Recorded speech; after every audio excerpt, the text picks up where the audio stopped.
The recent election of Cardinal Giorgia Bergoglio to the position of Pope Francis I was an unprecedented event the world has never before witnessed. It is the first time in history that a member of the Jesuit order has been elected to the highest position of the Roman Catholic Church. Reactions worldwide varied from jubilation to matter-of-fact acceptance to disinterest. These very reactions reveal appalling ignorance of the true nature of the Jesuit order. Widely regarded as a benevolent missionary order, known for its educational institutions, the Jesuit order, as the Society of Jesus is commonly known, has long played an incredibly influential, albeit secretive, role in the destinies of nations, organizations, and individuals. Rulers, presidents, scholars, and even Catholics themselves, who are aware of the evil perpetrated by this powerful, far-reaching order, have left on record grave warnings that all should heed. Following is a compilation of quotes from a variety of sources. Some admit that their own diabolical organizations were modeled on Jesuit principles. Others give warning. A number of those who sought to warn did so at the cost of their lives. World's Last Chance would encourage all to carefully study the following material. Proverbs 1:5 tells us, "A wise man will hear and will increase learning, and a man of understanding shall attain unto wise counsels." Ignatius Loyola, 1491 to 1556, founder of the Society of Jesus and its first superior general. Nor will it contribute a little to our advantage if with caution and secrecy we foment and heighten the animosities that arise among princes and great men, even to such a degree that they may weaken each other. But if there appear any likelihood of reconciliation, then as soon as possible let us endeavor to be the mediators, lest others prevent us. Finally, let all with such artfulness gain the ascendant over princes, noblemen, and the magistrates of every place, that they may be ready at our beck, even to sacrifice their nearest relations and most intimate friends, when we say it is for our interest and advantage. Let proper methods be used to get knowledge of the animosities that arise among great men, that we may have a finger in reconciling their differences. For by this means we shall gradually become acquainted with their friends and secret affairs, and of necessity engage one of the parties in our interests. Immediately upon the death of any person of post, let them take timely care to get some friend of our society preferred in his room. But this must be cloaked with such cunning and management as to avoid giving the least suspicion of our intending to usurp the prince's authority. Putting aside all private judgment, we should always be ready to accept this principle: I will believe that the white I see is black, if the hierarchical church so defines it.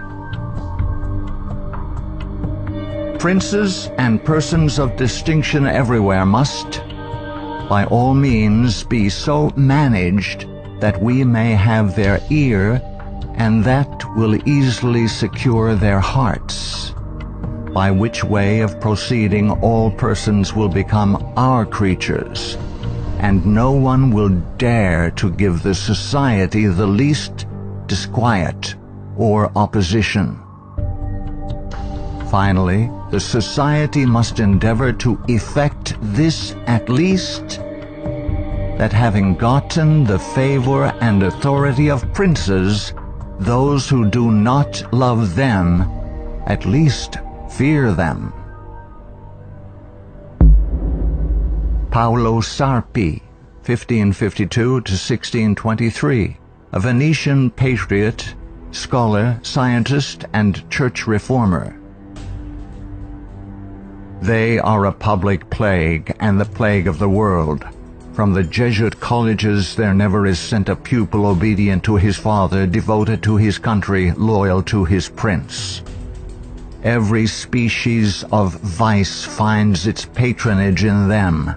There is no perjury, nor sacrilege, nor parricide, nor incest, nor rapine, nor fraud, nor treason, which cannot be masked as meritorious beneath the mantle of their dispensation. Muccio Vitelleschi, 1562 to 1645, 6th Superior General of the Society of Jesus. When sovereigns require a Jesuit's opinion on any subject, the Jesuit in question is to report the matter to his superior, who is to lay it before several Jesuits for discussion. The resolution formed after this consultation is supplied to the Jesuit, who has been consulted by the sovereign. Priest Antoine Arnaud, 1612 to 1694. Do you wish to excite troubles, to provoke revolution, to produce the total ruin of your country? Call in the Jesuits, and build magnificent colleges for these hot-headed religionists. Suffer those audacious priests in their dictatorial and dogmatic tone to decide on affairs of state. Michelangelo Tamburini, 1648 to 1730, 14th Superior General of the Society of Jesus. See, sir, from this chamber I govern not only to Paris, but to China, not only to China, but to all the world, without anyone to know how I do it.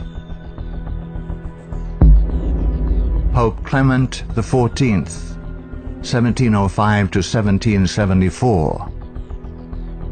Following are Pope Clement XIV's words upon signing the bull of suppression and extinction of the Jesuits. A bull is the strongest legal document a pope can issue. The suppression is accomplished. I do not repent of it, having only resolved on it after examining and weighing everything, and because I thought it necessary for the Church. If it were not done, I would do it now. But this suppression will be my death. Pope Clement XIV knew the Jesuits very well, and expected to die at their hands. He was correct. He was poisoned. A peasant woman was persuaded by means of a disguise to procure entrance into the Vatican and offered to the Pope a fig in which poison was concealed. Clement XIV was exceedingly fond of this fruit and ate it without hesitation. The same day the first symptoms of severe illness were observed, and to these rapidly succeeding violent inflammation of the bowels. He soon became convinced that he was poisoned and remarked, "Alas, I knew they would poison me, but I did not expect to die in so slow and cruel a manner." His terrible sufferings continued for several months.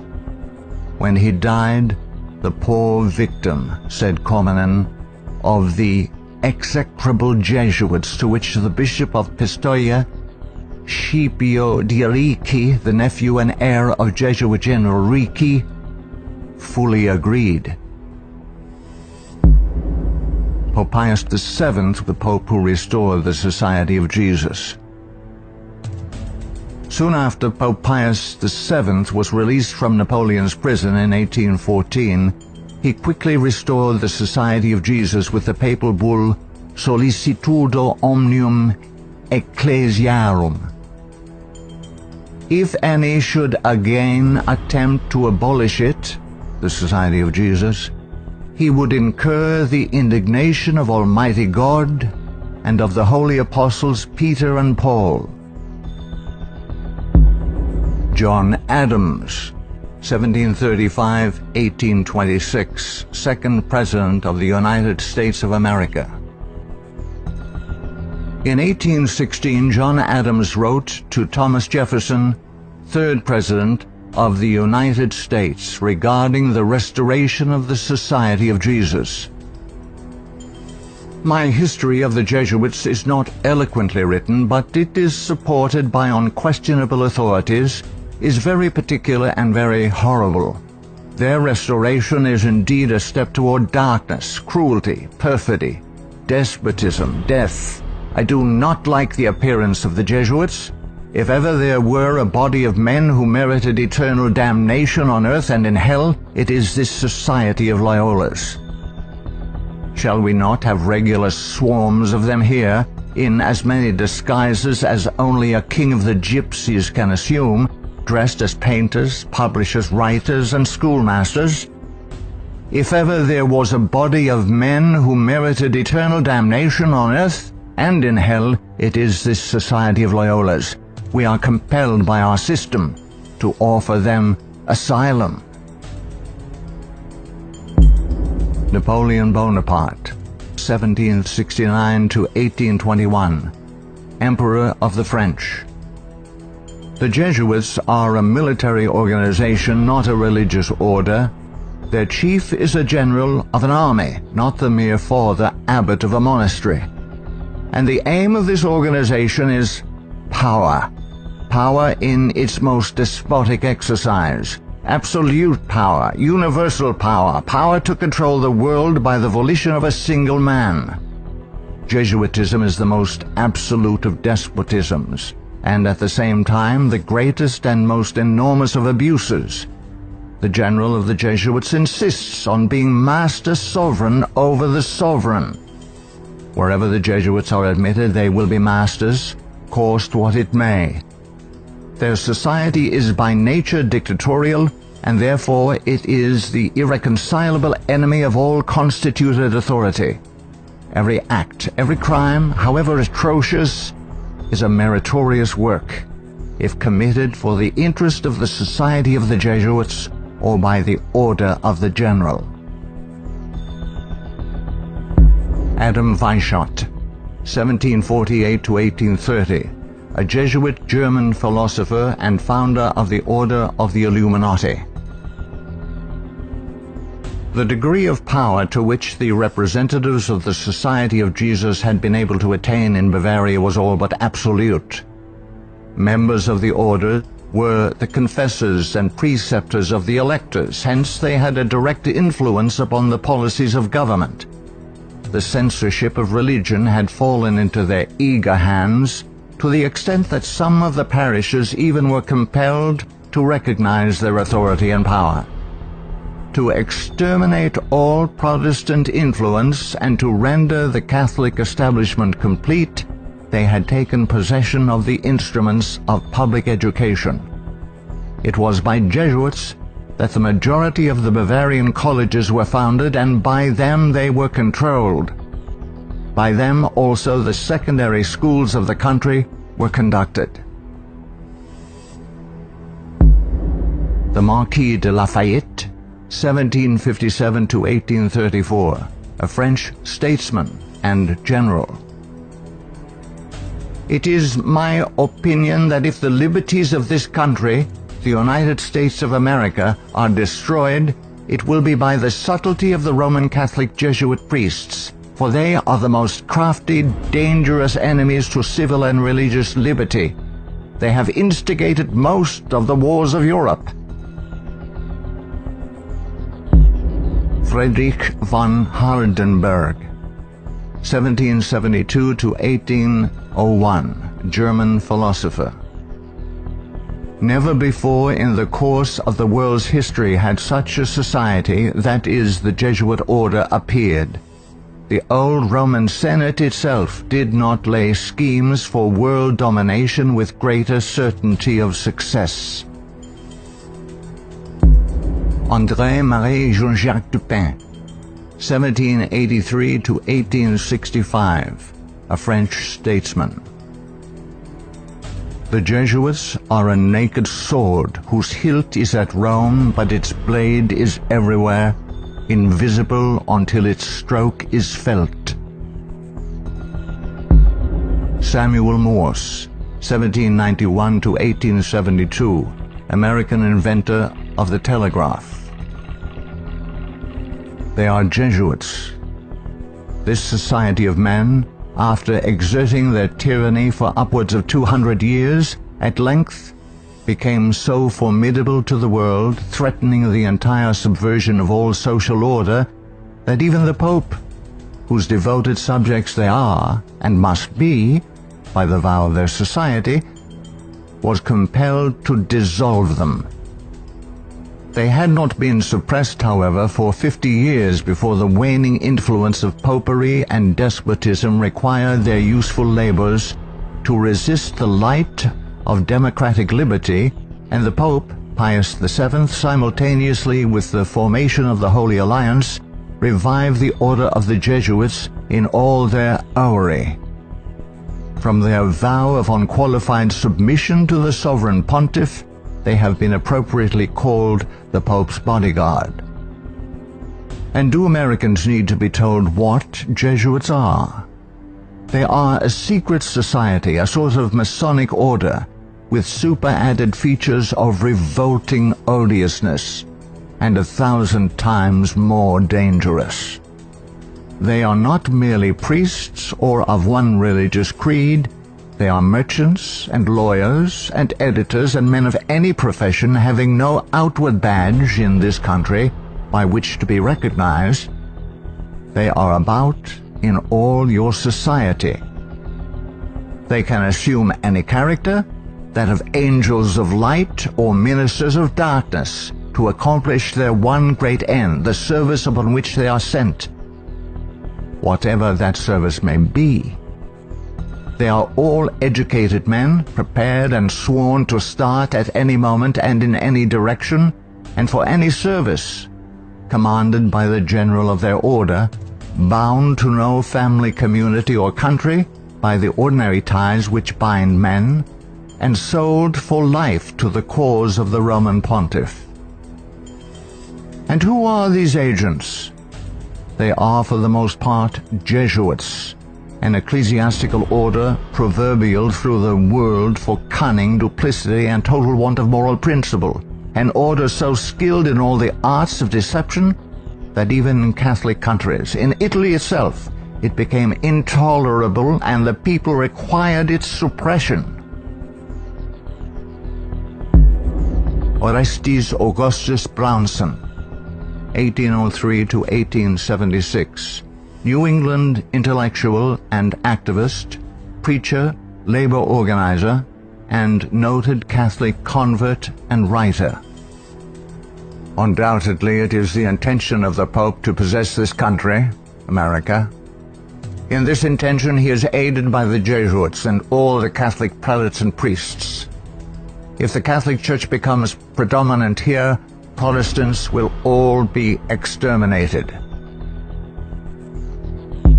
Abraham Lincoln, 1809 to 1865, 16th President of the United States of America.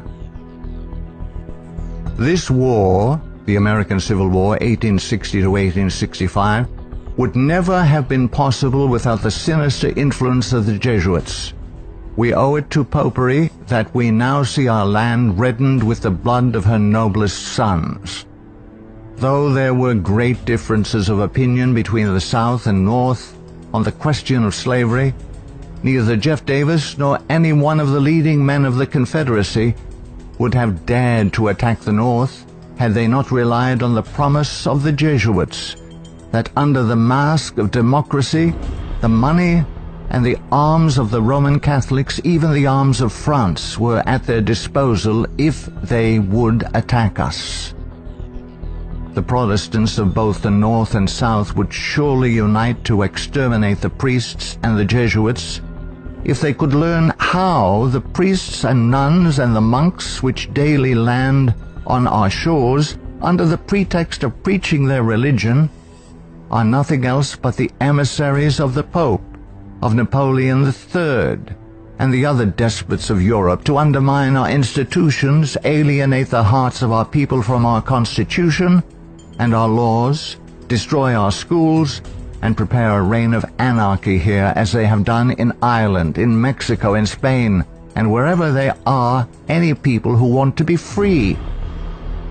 "I am so glad to meet you again," he said. "You see that your friends the Jesuits have not yet killed me, but they would have surely done it when I passed through the most devoted city, Baltimore, had I not defeated their plans by passing incognito a few hours before they expected me."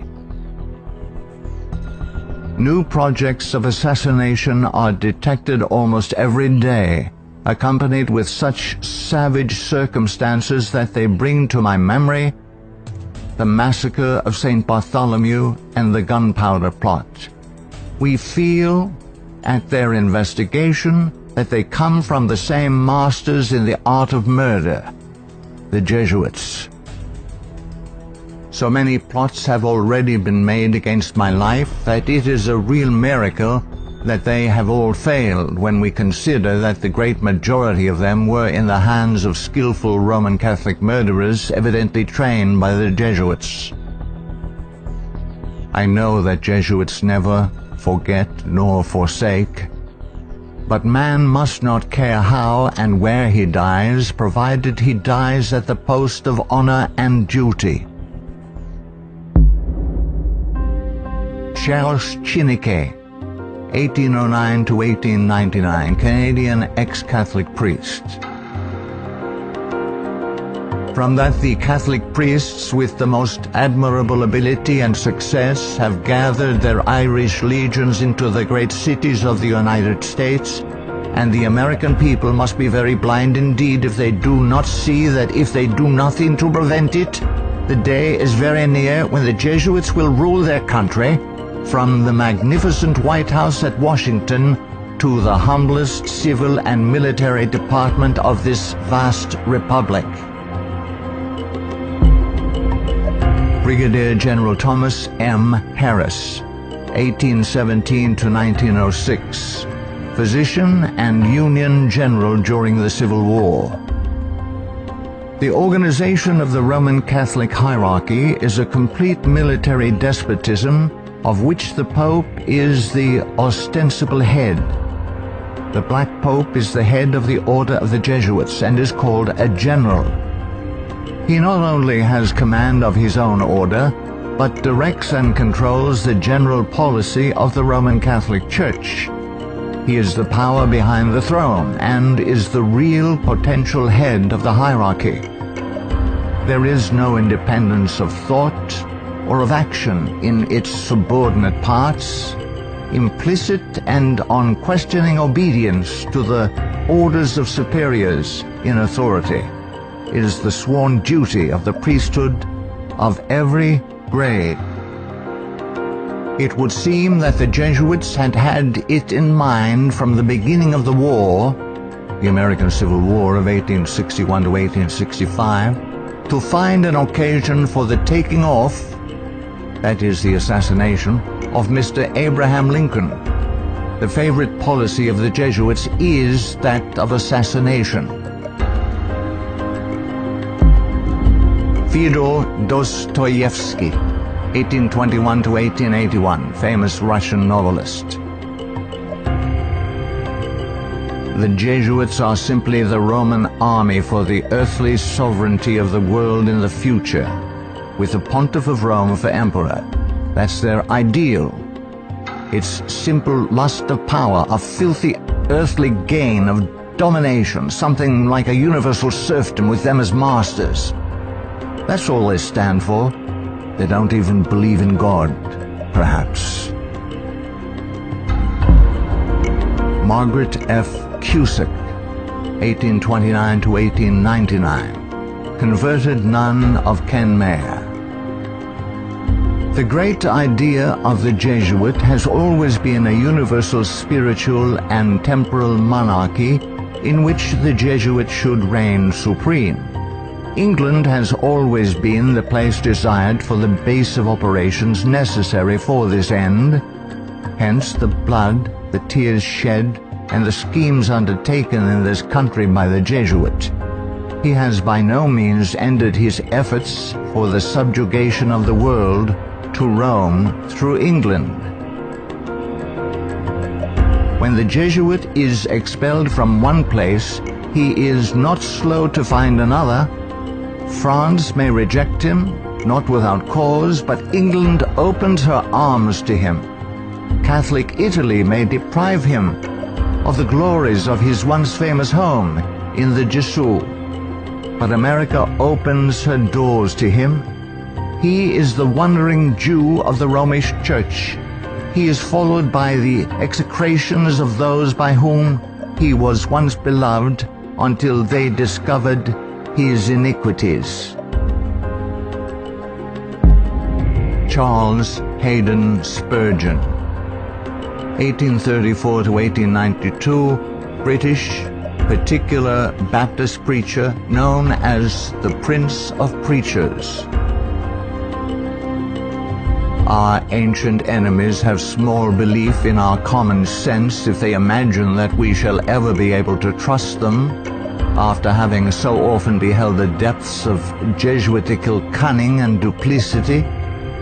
The sooner we let certain archbishops and cardinals know that we are aware of their designs and will in nothing cooperate with them, the better for us and our country. Of course, we shall be howled at as bigots, but we can afford to smile at that cry when it comes from the church which invented the Inquisition. No peace with Rome is the motto of reason as well as of religion. Richard W. Thompson, 1809 to 1900, Secretary of the Navy, United States of America. The Jesuits are the deadly enemies of civil and religious liberty. The Jesuit general occupies the place of God and must be obeyed, howsoever the peace and welfare of the multitude may be imperiled or the nations be convulsed from center to circumference. The society of Jesuits must obtain the mastery, even if general anarchy shall prevail, or all the world besides be covered with the fragments of a universal wreck. The sovereigns of the Holy Alliance had massed large armies and soon entered into a pledge to devote them to the suppression of all uprisings of the people in favor of free government. And he, Pius VII, desired to devote the Jesuits, supported by his pontifical power, to the accomplishment of that end. He knew how faithfully they would apply themselves to that work, and hence he counseled them in his decree of restoration to strictly observe the useful advices and salutary counsels whereby Loyola had made absolution the cornerstone of the society. Luigi de Sanctis, 19th century ex-official censor of the Inquisition. All these things caused the Father General of the Jesuits to be feared by the Pope and sovereigns. A sovereign who is not there, the Jesuits' friend, will sooner or later experience their vengeance. At what then do the Jesuits aim? According to them, they only seek the greater glory of God. But if you examine the facts, you will find that they aim at universal dominion alone. They have rendered themselves indispensable to the Pope, who without them could not exist, because Catholicism is identified with them. They have rendered themselves indispensable to governors and hold revolutions in their hands. And in this way, either under one name or another, it is they who rule the world. He who thinks he knows the Jesuits by having read all the books that were written in the past century, the 18th century, to unmask them would be grossly deceived. The Jesuitism of that day was an open war against the gospel and society. The Jesuitism of the present is a slow but contagious and deadly disease which secretly insinuates itself. It is a poison taken under the name of medicine. G. B. Nicolini, Italian ex-Catholic, in 1854 published the finest Italian history of the Jesuits in existence. Take the Jesuit for what he ought or appears to be, and you commit the greatest of blunders.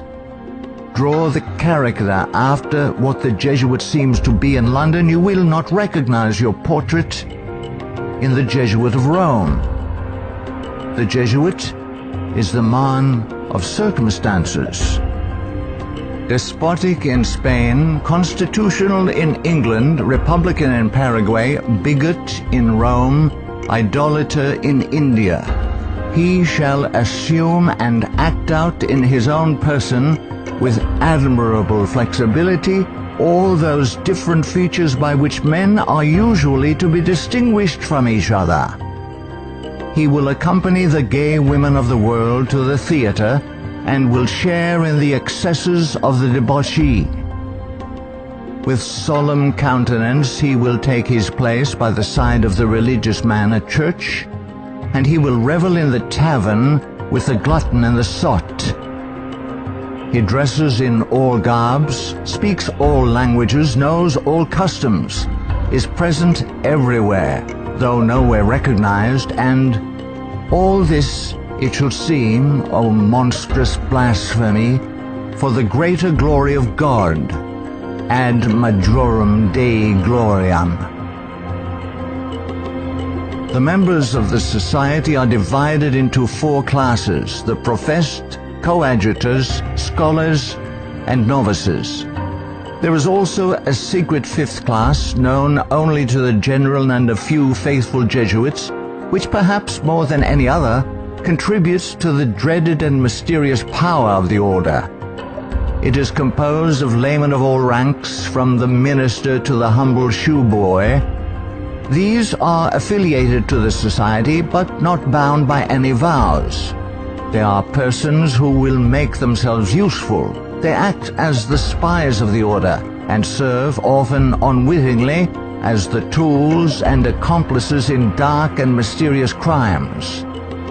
The Jesuit Father Francis Pellico candidly confesses that the many illustrious friends of the society remain occult and obliged to be silent. There is no record in history of an association whose organization has stood for 300 years unchanged and unaltered by all the assaults of men and time, and which has exercised such an immense influence over the destinies of mankind. The ends justify the means is his favorite maxim, and as his only end, as we have shown, is the order, at its bidding, the Jesuit is ready to commit any crime whatsoever. The immense wealth of the Jesuits has been bequeathed to them by wills made at the last hour. Francis Parkman, 1823 to 1893, American historian. The Jesuits, then as now, were the most forcible exponents of ultramontane principles. The Church to rule the world, the Pope to rule the Church, the Jesuits to rule the Pope.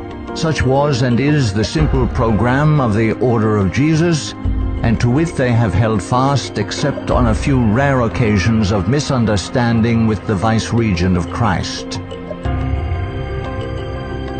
Hector Macpherson, 1851 to 1924, prolific Scottish writer and journalist. So hurtful was the Jesuit order found to be that up to 1860 it was expelled no fewer than 70 times from countries which had suffered from its machinations.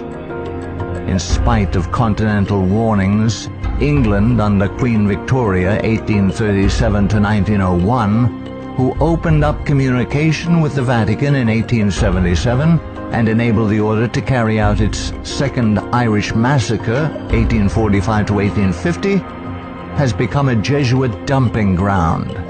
Those whom other countries have found from sad experience to be enemies, Britain allows to land on her shores and to carry on, unmolested, their work of iniquity. We are carrying toleration to excess, and unless there is a change of policy, this nation will one day pay a heavy penalty.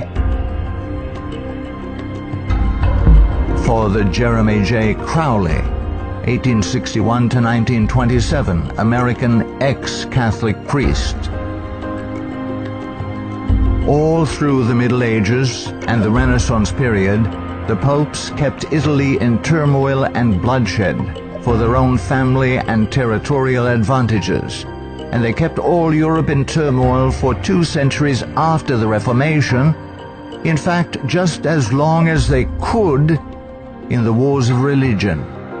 Their whole policy is based on stirring up hatred and promoting conflicts from which they hope to draw worldly advantage. Popes and their Jesuitical agents have been and are the instigators of wars, and while the world is having real pain, Rome is having champagne. The Jesuit Superior General is at the head of this black and mute militia which thinks, wills, acts, obeys as the passive instrument of his designs. Their whole life must have but one aim: the advancement of the Jesuit order to which they are attached. How long shall the Roman Catholic hierarchy play the people for fools? Shall the government be of the people, for the people, and by the people, or by the Pope? Let's not let the Pope of Rome name our president for us. Lovers of your country, beware of Jesuitical intrigues, the political power of Romanism, and the honeyed words of politicians reaching after the presidency. Ellen G. White, 1827 to 1915, prolific author and American Christian pioneer. Jesuitism inspired its followers with fanaticism. There was no crime too great for them to commit, no deception too base for them to practice, no disguise too difficult for them to assume.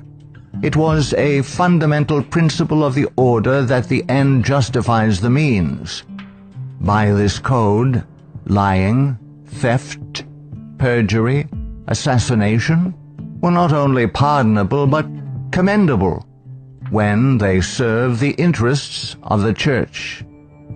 Under various disguises, the Jesuits worked their way into offices of state, climbing up to be the counselors of kings and shaping the policy of nations. Edmund Ronayne, 1832 to 1911, former Freemason who served as both secretary and master of Keystone Lodge. The religion of Masonry is a system of absolute despotism, and like that of Rome, demands a blind, unquestioning obedience to all its laws, rules, and edicts, whether right or wrong. What a singular commentary on the indifference, the subserviency, or the cowardice of society that an institution professedly organized by such cunning knaves, the Jesuits, and for such base purposes, and which has been sustained by fraud, falsehood, and deception from the commencement of its career to the present time, should be permitted today to dictate to, if not virtually to rule the nation, and to create such a dread in communities that even some of the ministers of Christian denominations, who detest its vile philosophy and who would like to see it swept from the face of the earth, are absolutely afraid to mention its name, either in the pulpit, the prayer meeting, or the Sabbath school, lest its secret vendetta vengeance might, in some concealed manner, be wreaked upon them. Adolf Hitler, 1889 to 1945, Austrian-born German politician and the leader of the Nazi Party. I have learned most of all from the Jesuit order. So far there has been nothing more imposing on earth than the hierarchical organization of the Catholic Church. A good part of that organization I have transported direct to my own party. The Catholic Church must be held up as an example. I will tell you a secret. I am founding an order. In Himmler, I see our Ignatius de Loyola. Walter Friedrich Schellenberg, 1910 to 1952, German SS Brigadier Führer, who rose through the ranks of the SS to become the head of foreign intelligence. The SS had been organized by Himmler according to the principles of the Jesuit order. The rules of service and spiritual exercises prescribed by Ignatius de Loyola constituted a model which Himmler strove carefully to copy. Absolute obedience was the supreme rule. Every order had to be executed without comment. Avro Manhattan, 1914 to 1990, a writer and philosopher. The Jesuits are one of the largest stockholders in the American Steel Company, Republic, and National. They are also among the most important owners of the four greatest aircraft manufacturing companies in the U.S., Boeing, Lockheed, Douglas, and Curtiss-Wright. No political event or circumstance can be evaluated without the knowledge of the Vatican's part in it, and no significant world situation exists in which the Vatican does not play an important explicit or implicit role. Alberto Rivera, 1935 to 1997, ex-Jesuit. The higher I went in the Jesuit order, the more corruption I saw within the institution. I was invited to attend a secret black mass by high-ranking Jesuits, including Superior General Pedro Arupe, in a monastery in the northern part of Spain. When I knelt to kiss the ring of a high official, I saw a symbol on that ring that made my blood run cold. It was a Masonic symbol, the compass and the square. A thing I hated, and I had been told to fight against it. I found out the Jesuit general was also a Mason and a member of the Communist Party in Spain. Frederick Tupper Southey III, 1936 to 2007, American composer, musician, author, and artist. The Roman Inquisition had been administered since 1542 by the Jesuits. Edmund Paris, 1894 to 1970, author of The Secret History of the Jesuits. The public is practically unaware of the overwhelming responsibility carried by the Vatican and its Jesuits in the starting of the two world wars, a situation which may be explained in part by the gigantic finances at the disposition of the Vatican and its Jesuits, giving them power in so many spheres, especially since the last conflict. The Jesuits are a secret society, a sort of Masonic order, with super-added features of revolting odiousness and 1,000 times more dangerous. The Führer had come to power thanks to the votes of the Catholic Zentrum, Central Party overseen by Jesuit Ludwig Kass, only 5 years before, 1933. But most of the objectives cynically revealed in Mein Kampf were already realized. This book was written by the Jesuit-controlled Father Bernhard Stempfler and signed by Hitler. For it was the Society of Jesus which perfected the famous Pan-German program as laid out in this book, and the Führer endorsed it. Nino Lobello, 1922 to 1997, American author and journalist, specialized in writing about the Vatican. The Pope's confessor, an ordinary priest, must be a Jesuit. He must visit the Vatican once a week at a fixed time, and he alone may absolve the Pope of his sins. Michael Bunker, American writer, historian, theologian. There is a conspiracy against Christendom. But who are Satan's agents in this conspiracy? The agents are the Jesuits. Even though the Jesuits exude vast influence and control in the areas of theology, education, recorded history, and current media, I am still perplexed that virtually no literature exists exposing the Jesuits' influence on mainline Protestantism. In this work, the author uncovers forgotten history regarding the cooperative salvation theology of the Jesuits. From Cain to Charles G. Finney, this book proves that modern Protestantism has abandoned the doctrines of grace and embraced the satanic doctrines of cooperative salvation. Eric John Phelps, 1953, still living, author and protagonist in the truth-seeking movement in the United States. In the 20th century, the Jesuits have conducted their Inquisition under the names of Nazism, Fascism, Communism, and now Islamic terrorism, with their inquisitors Adolf Hitler, Francisco Franco, Joseph Stalin, and now Osama bin Laden.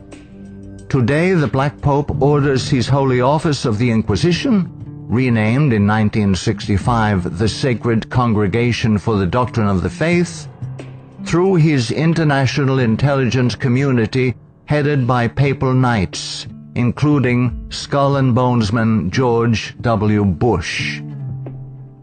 To the abhorrent Jesuit doctrine of regicide, the killing of kings, we must now direct our attention that we may understand an established policy calculated to obtain or maintain the mastery of all nations, following well-planned assassinations.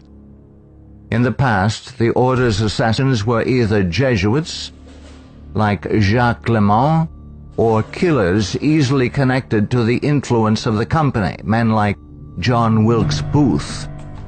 Today, these professional terminators are cleverly distanced from their Masonic master, the Black Pope, and given deceptive titles by the Pope's internationally controlled press corps, jurists, and historians. Such titles as anarchists, nihilists, rogue agents within intelligence agencies, or just lone nut assassins. Sometimes these individuals in fact do the killing, Consciously and unconsciously, as do the programmed Manchurian candidates, they sacrifice themselves, die in the act, or are punished for their crimes. Created by Loyola in 1534 and sanctioned by Paul III in 1540.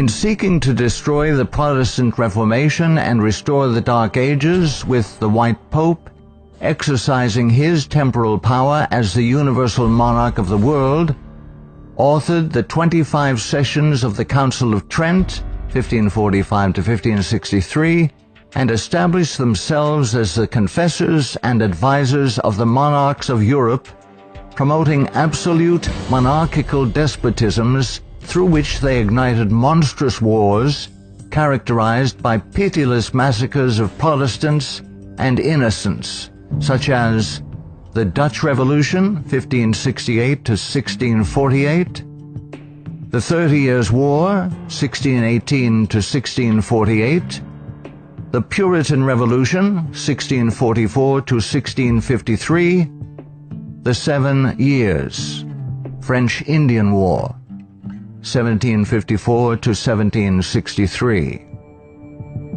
While oppressing and weakening the peoples of the nations and the Semitic Hebrew Jewish race with the Holy Office of the Inquisition, aided by the Knights of Malta and later Scottish Rite Freemasonry from 1540 to 1773, we as God's people in 14th Amendment America have received the Lord Jesus Christ as our personal Savior according to His blessed gospel set forth in His infallible Holy Scriptures. The authorized King James Version of 1611 must repent of our personal and national sins. Then we must forsake them. Some of those sins are: 1. Permitting the army of the Black Pope, the company of the Society of Jesus, to exist, mightily prosper, and absolutely control the government of the United States through its Council on Foreign Relations within our borders. 2. Believing the Jesuit-controlled American press, which has continually lied and deceived us throughout the 20th century. 3. Permitting the Jesuits' Federal Reserve banking system and United Nations to exist within our borders, as these two bodies have successfully destroyed popular liberty, liberalism, and the national sovereignty of every nation in the world pursuant to the purposes of the Jesuits' Holy Alliance. 4. Waiving our Fourth and Fifth Amendment rights secured by the declaratory and restrictive clauses of the Bill of Rights at the insistence of the Baptists of Virginia, and so dearly paid for with torrents of blood by our Protestant forefathers, through filing our confessions every April 15th, paying the heavy and progressive communist income tax, thereby financing a multitude of sins. 5. Permitting the drafting, vaccinating, and sending of our sons abroad to fight the Pope's foreign wars, such as the war in Vietnam and the recent wars in Serbia, Iraq, and now Afghanistan, resulting in the further destruction of American liberals and foreign heretics so condemned by the Jesuits' Council of Trent. 6. Permitting the Jesuits, in control of the government of the American Empire, to use our military and financial might to enthrone dictators around the world whose first allegiance is to Rome, thereby restoring the temporal power of the Jesuits, infallible Pope, returning the world to the Dark Ages. 7. Consenting to the Jesuits' Supreme Court decisions in removing the Protestant Bible and prayer from the bulwark of American liberty so hated by the Jesuits, the public school system. 8.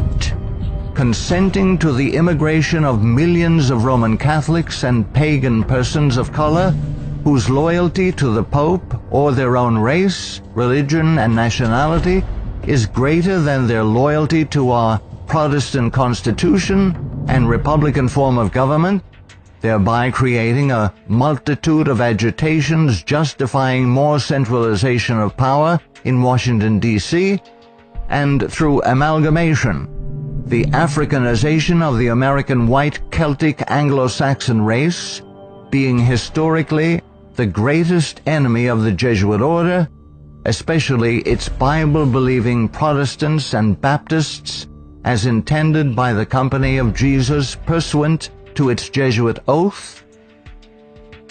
9.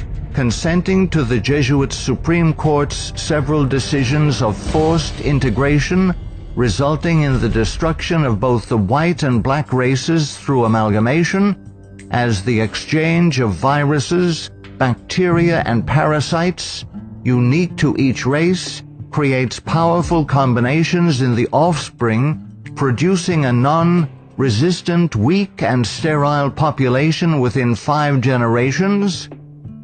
10. Consenting to the Jesuit Supreme Court's decision of legalized abortion, resulting in the mass murder of unborn babies, polluting the land with innocent blood, ultimately collapsing the Ponzi scheme called the Social Security system, justifying mass murder of the elderly by the coming fascist dictator, provoking the Lord against us to consume us, until there be no remnant nor escaping in the land, by means of a massive military invasion composed of a coalition of nations, cleansing the land with the blood of unrepentant and unforgiven American murderers.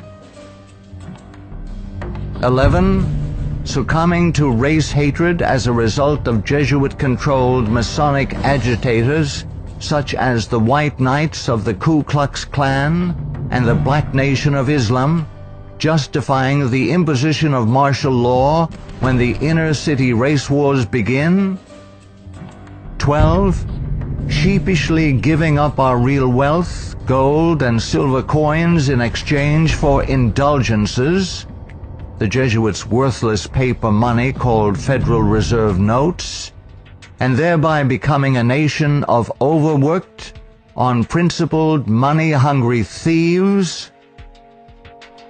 13. Consenting to the cattle brand of the Jesuits' Social Security number as a means of identification to be used by their international intelligence community, begun by Hitler's SS at Dachau, it being the forerunner of.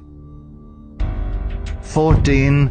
Obeying the evil 1968 gun law of Nazi origin and thereby, upon purchasing new firearms, blindly registering our guns, our swords of just defense, enabling the coming Jesuit-controlled white fascist military dictator to ultimately take them from us, making our annihilation sure pursuant to the Council of Trent. 15. Committing a multitude of personal sins, both public and private, ensuring that our annihilation will be a righteous act in the eyes of both the risen Son of God and mortal man. Far from being the benevolent educational missionary society many view the Society of Jesus as being, the Jesuit order is responsible for some of the most heinous acts in recorded history. They have battled truth and righteousness, crushed religious liberty, influenced kings, and sought to mold the course of history to carry out their own agenda. Now that the visible head of the Roman Catholic Church is himself a member of this order, the power of the Jesuit order is complete. Let all who love truth, all who love freedom, take heed and beware of the danger now facing the world in the person of Pope Francis I. Error and wickedness will ever seek to use force against truth and righteousness. Now is the time to draw close to Yahuwah, setting aside the sin that doth so easily beset, and surrender all to the Creator. he will accept all who come to him in faith. A prudent man foreseeth the evil, and hideth himself, but the simple pass on, and are punished.